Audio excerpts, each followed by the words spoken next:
the biggest step back for a Patriot player in 26, 27? I found this the most difficult question you asked.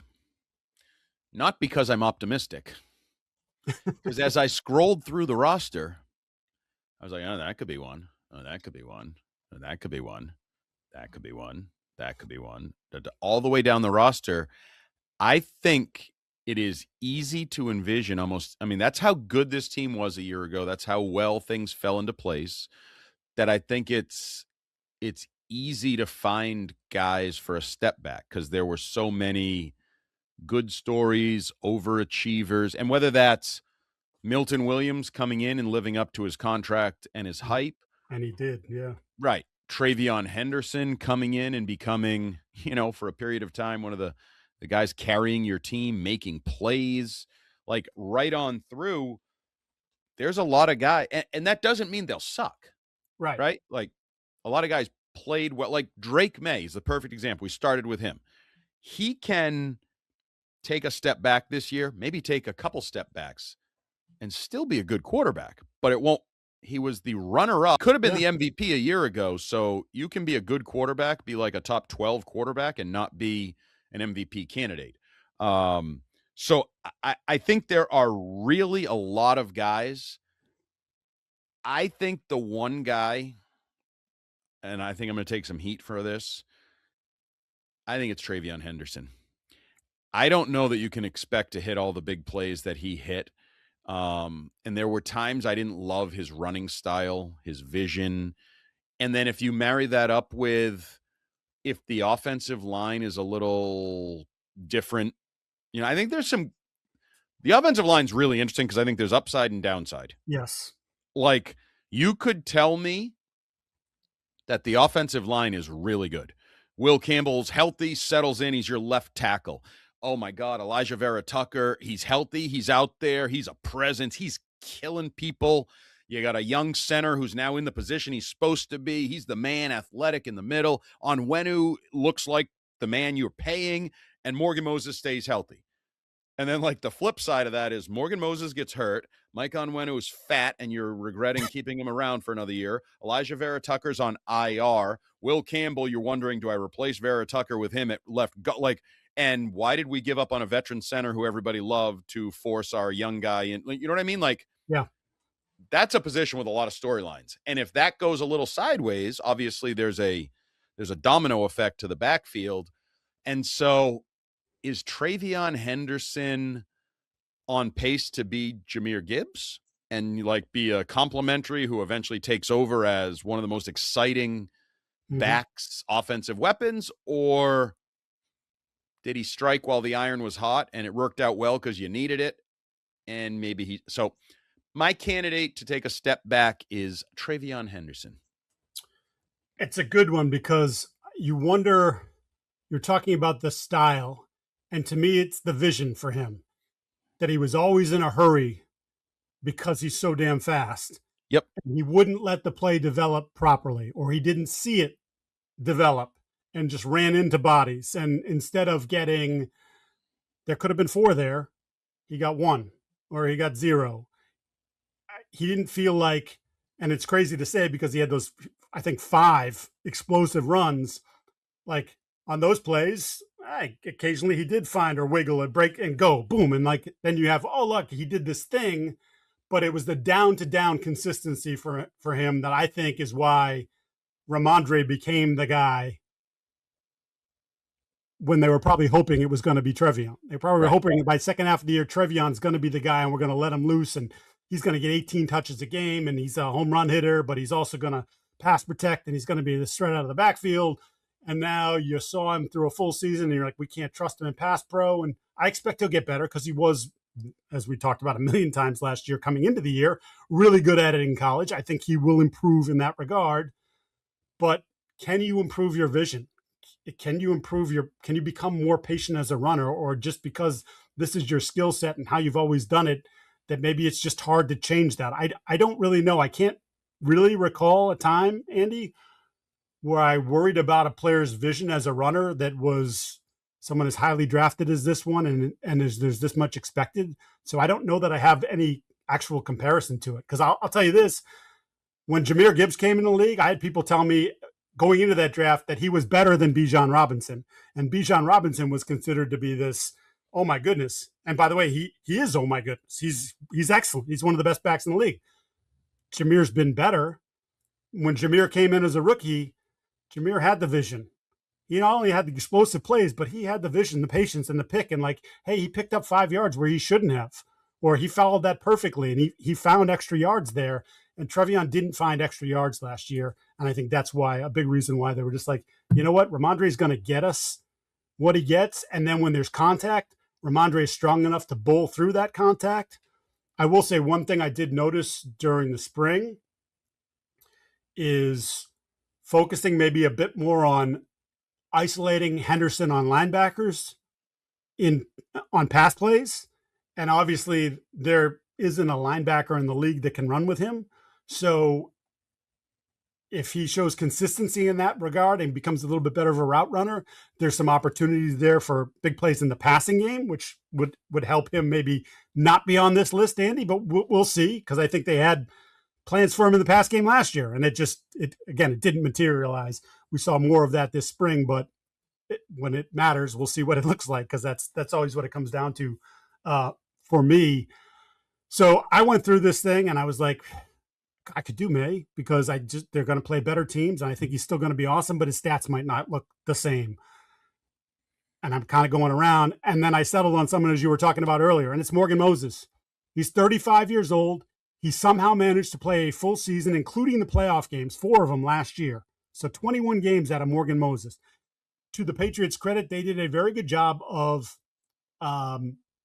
protecting him over the course of the spring, summer. Like, you're not out there every time. We're not getting a ton of reps. Like, we don't need you. You've seen a lot of football. We don't need you out there all the time. We'll give you some veteran rest days during the course of the year, which they'll obviously do again. But in their years prior, he had missed 3 games in each of the previous 2 seasons, but had been hurt to the point where it impacted his play when he did play. And that's the fear here, is that, like, yeah, maybe he posts, but maybe the injuries add up, and at 35, you're just less likely to recover from them, which then would put a ton of pressure on Caleb Lomu, likely, to come in as a rookie. And there are some people that believe, oh, he probably needs a redshirt year just because of his strength and maybe some technical stuff. And maybe you just have no choice but to put him in there because of Moses. And then you got a second-year left tackle with short arms, and you got a right tackle who may not be as strong as he needs to be as competitive as he needs to be in the league. So I look at Morgan Moses and just say, like, I trust the player. I trust the plan they have for the player. I just don't know that you can automatically pencil in a 35-year-old who plays at that position where there's a car crash on every play and think, yeah, he'll play another 20 games this year. It'll be fine. I just don't know that you can do that. Yeah, that's a good choice. And I was betting against him last year. Like, I was surprised. Yeah, not in any kind of personal way, just law of averages, age, injury history, everything. So yeah, those things usually tend to average out over, if old guys with injury histories have a remarkable mid-30s year, you probably do for the pendulum to swing the other way. So he would certainly be a candidate. There's another one that I don't want to say, and I don't actually think it's a concern, but I think he's a guy that just bears watching, and that's Hunter Henry. Just due to age, to you don't really have a second fiddle. No. So Julian Hill injury was a sneaky bad injury for the team. Right. So you need him to be out there. You may even ask him to block a little bit more than you initially intended. But the flip side of that, I also think, is with A.J. Brown and Romeo Doubs, some of his work in the passing game, like, I think he's going to find a little more freedom, a little bit more, the Ty Law thing where I don't fear anybody on that offense. And there's been times where Hunter Henry's been your best offensive player over the last couple of years. Now maybe he can just be your third option, fourth option on any given pass play. So that actually makes me wonder, could he kind of just sneak his way to a nice season statistically there? But again, a little bit older. Yeah. No net behind him. Relatively high expectations. Probably just the guy to pencil in. But yeah, Morgan Moses, good answer. Good answer. I'll give you my backup choice is going to be Jared Wilson because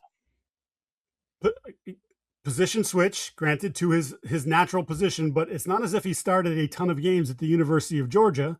The responsibility that comes with that in this offense, and then he wasn't all that physically dependable last year. He missed games last year. We talk about Campbell missing, a month, but when you add up the games missed by Wilson, he missed about a month and had some concussion things. So there's just, again, something to keep in mind. You have what you feel like is a nice backup in Ben Brown, who you signed to a really 2-year, $5 million contract or whatever. So he's your perfect interior swingman. He can play center. He can play guard. You've got a guy that you trust, you believe in, but he's a backup for a reason. It's nice if he stays in that role. And if you have to call on him for a game here or a game there, that's fine. But you don't want him exposed as a full-time starter for 4 months. And Wilson's got to show me that he's more durable and can handle the position change. Can I ask one more guy? And he's a newcomer, so I don't know how that works. But I mean, Kevin Byard had a career resurgence, leads the. This is a guy that was at 3, whatever. When he was in Philly, it was like his career is basically over. Like his career was ending. And I know he's a variable guy, and maybe they'll manage him, and he'll be in the right role and used the right way, and whatever. I just think maybe based even on the stat sheet, because if you're expecting double-digit interceptions or something like that, and all of a sudden we're in November and he's got 2 picks, are we going to be like, wait, what the heck happened here for Kevin Byard? Yeah, and there are people that have gone and crunched his interceptions last year, and they were like, he didn't really, a couple of them were thrown directly at him, and it wasn't like, oh, he diagnosed this play perfectly. No, it was just the ball got thrown poorly, and he was able to take advantage of it. That's a good one, because if you are, I think he had 8 interceptions, 7 interceptions last year. If you're planning on that, that's probably a little crazy, because those numbers don't generally stay like that. You would have to dip down. Now, if you believe Byard, the regression he had at the end of Tennessee and at Philadelphia, and maybe even in the first year in Chicago, he had a health situation with one of his kids, and he wasn't as dialed in as he said. I was doing all the stuff that I always did. I just wasn't as, it just didn't mean as much. I wasn't as locked in. And now that the kid is fine and everything's great, which is, great news, I was able to lock in and look at the year I had in Chicago. So, if you believe his story, there could be some validity to that. Hey folks, PrizePicks is now an official daily fantasy partner of the NBA, and what a summer we have ahead of us. Not with the NBA, but with so many other sports, big tournaments in tennis, in golf. You've got baseball season, you got the WNBA. It's all happening. Of course, you can combine different sports. You just choose more or less on player projections.